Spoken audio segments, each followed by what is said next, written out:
इस गीत में वो हुआ जिसकी किसी को उम्मीद नहीं थी।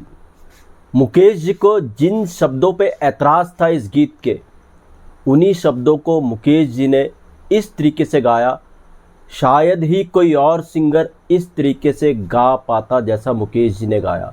वो इतिहास रचा है इस गीत ने। ऐसे गीत फिल्म संगीत जगत में कम ही बने हैं। क्या इस गीत का पूरा किस्सा है, आज इसको समझेंगे, जानेंगे।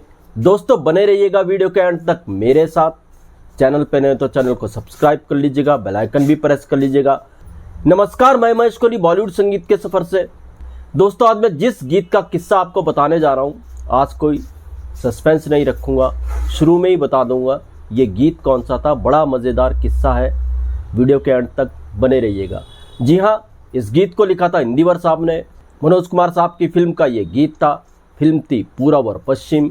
गीत था कोई जब तुम्हारा हृदय तोड़ दे। इस गीत के पीछे की कहानी वाकई बड़ी दिलचस्प है। कहानी से नहीं पता चलता कि किसी को मालूम भी था कि ये गीत इतना आगे जाएगा, इतना सुपर डुपर हिट होगा। जब इस गीत को इंदिवर साहब ने लिखा था, दरअसल इंदिवर साहब ने जब ये गीत लिखा था तो इंदिवर साहब ने इसको फिल्म पूरब पश्चिम के लिए नहीं लिखा था। इंदिवर साहब ने ये गीत किसी और फिल्म को दे दिया था, किसी और निर्माता को दे दिया था, उसकी पेमेंट भी ले ली थी। मगर जब मनोज कुमार साहब ने इस गीत को सुना तो मनोज कुमार साहब को बड़ा ताज्जुब हुआ इस गीत के लिए। कोई जब तुम्हारा हृदय तोड़ दे, तड़पता हुआ कोई जब छोड़ दे, तब तुम मेरे पास आना प्रिय। मनोज कुमार साहब को इसके बोल बड़े सटीक लगे। पूरब पश्चिम पर मनोज कुमार काम कर रहे थे, इसके गीतों पर काम कर रहे थे। तो मनोज कुमार ने तय कर लिया इंदिवर साहब का ये गीत अपनी इस फिल्म के लिए लेकर ही रहेंगे। उन्होंने गुजारिश की इंदिवर साहब से कि ये गीत उन्हें दे दीजिएगा, क्योंकि ये गीत उस सिचुएशन पर पिक्चराइज होना था जहाँ पर इस गीत की सही जगह थी। जब मनोज कुमार साहब लंदन जाते हैं और सायरा बानो जी के लिए इस तरीके का गीत गाते हैं, यानी मनोज कुमार साहब वापस अपने कल्चर में आने के लिए सायरा बानो जी को कह रहे हैं। तो ऐसी कुछ सिचुएशन थी। मनोज कुमार साहब को लगा इस सिचुएशन पे ये गीत बिल्कुल परफेक्ट लगेगा। मनोज कुमार साहब ने ये गीत इंदिवर साहब से ले लिया। इंदिवर साहब ने मनोज कुमार साहब को ये गीत दे दिया। अब बारी आई इस गीत का सिंगर चुनने की। मनोज कुमार साहब जाहिर सी बात है, और जो देशभक्ति के गीत हुआ करते थे फिल्मों के, वो महेंद्र कपूर साहब से गवाया करते थे। मगर जहाँ पर कुछ रोमांस, दर्द भरे गीत इस तरह की ज़रूरत पड़ती थी, जहाँ पर फील से भरी आवाज़ की ज़रूरत पड़ती थी, तो उस गीत में वो मुकेश जी को ही चुनते थे। मुकेश जी दूसरी आवाज़ थे मनोज कुमार साहब की, पहली आवाज़ थे वो राज कपूर साहब की। तो खैर साहब, मनोज कुमार ने तय कर लिया कोई जब तुम्हारा हृदय तोड़ दे, इसको वो मुकेश जी से ही गवाएंगे।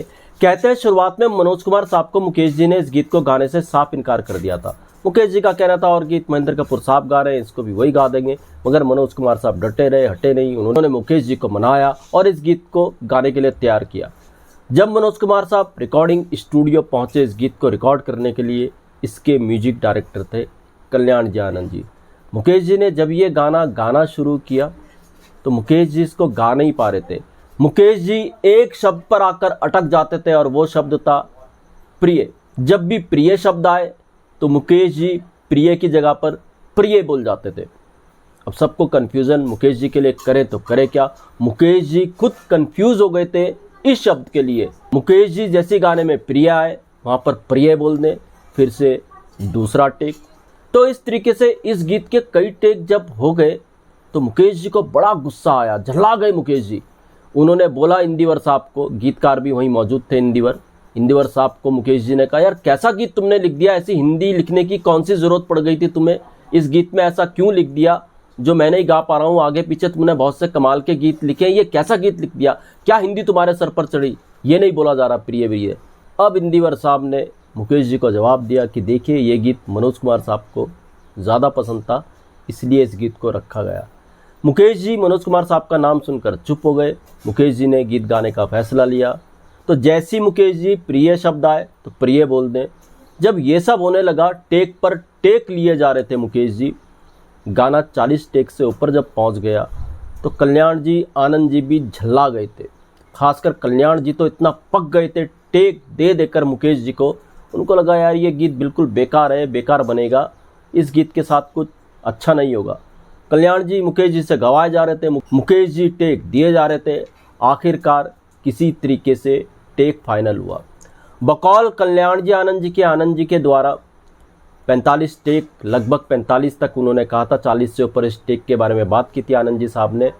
लगभग 40 से 45 टेक इस गीत के हुए बकौल आनंद जी, और बकौल इंदिवर साहब जो उसके गीतकार थे, इंदिवर साहब का कहना था 100 टेक इस गीत के अंदर हुए हैं। अब दोनों में से किसकी बात सही है ये तो मालूम नहीं, मगर हाँ इस गीत के अंदर ये तो तय है बहुत ज़्यादा टेक दिए थे मुकेश जी ने, सिर्फ एक शब्द के कारण जो था प्रिय।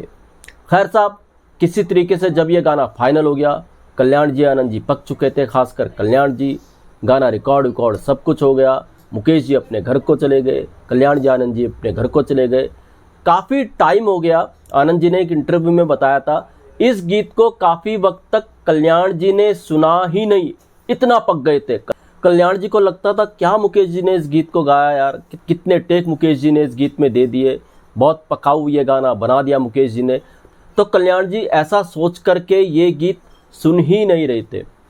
आखिर में दोस्तों कल्याण जी ने एक बार सोचा, एक दिन सोचा, जब एक दिन गुजरा, 2 दिन गुजरा, 3 दिन गुजरे, 4 दिन गुजरे, तो कल्याण जी ने सोचा चलो यार सुन लेते हैं। जब थोड़ा सा शांत हुए कल्याण जी, उस टेक वाली स्थिति से बाहर आए, पकाऊ स्थिति से बाहर आए, कल्याण जी ने कहा चलो गीत को सुन लेते हैं। जैसे ही कल्याण जी आनंद जी के कल्याण जी ने इस गीत को सुना, हैरत में पड़ गए। जो शब्द मुकेश जी ठीक से नहीं गा पा रहे थे, जब मुकेश जी ने फाइनली उस शब्द को यानी प्रिय शब्द को गाना शुरू किया, तो इतना परफेक्शन शायद ही कल्याण जी आनंद जी ने किसी और सिंगर की आवाज़ में देखा हो, उनके तलफ़्फ़ुज़ में देखा हो। मुकेश जी को सुनकर के हिल गए कल्याण जी, भूल गए कि मुकेश जी ने इस गीत में सबसे ज़्यादा टेक दिए थे। कोई जब तुम्हारा कल्याण जी ने जब ये गीत सुना, इतनी हैरत हुई इनको लगने लगा, कह दिया उन्होंने मुकेश जी जैसा सिंगर होना बहुत मुश्किल है। मुकेश जी कितने भी टेक लेते थे रिकॉर्डिंग पर, मगर जब फाइनल टेक होता था वो बड़ा कमाल का होता था मुकेश जी का। और बाद में सबने जब इस गीत को सुना, वाकई हैरानी हुई कि इस गीत के पीछे की कहानी कुछ ऐसी भी थी। इंदिवर साहब को भी हैरानी हुई, कल्याण जी आनंद जी को भी हैरानी हुई, मनोज कुमार साहब भी हैरत में, इतना खूबसूरत गीत मुकेश जी ने रिकॉर्ड कर दिया। शायद ही कोई दूसरा सिंगर इस गीत को ऐसा गा पाता। और जब मनोज कुमार साहब ने इस गीत को शूट किया, वो जो पूरी सिचुएशन है जहाँ से सायरा बानो जी बाहर आती हैं, वो गेटवे अंदर बाहर खुलता है और मनोज कुमार साहब इतने बड़े एरिया के अंदर अकेले सायरा बानो जी के लिए अप्रोच कर रहे हैं कि वापस वो अपनी संस्कृति की तरफ आए।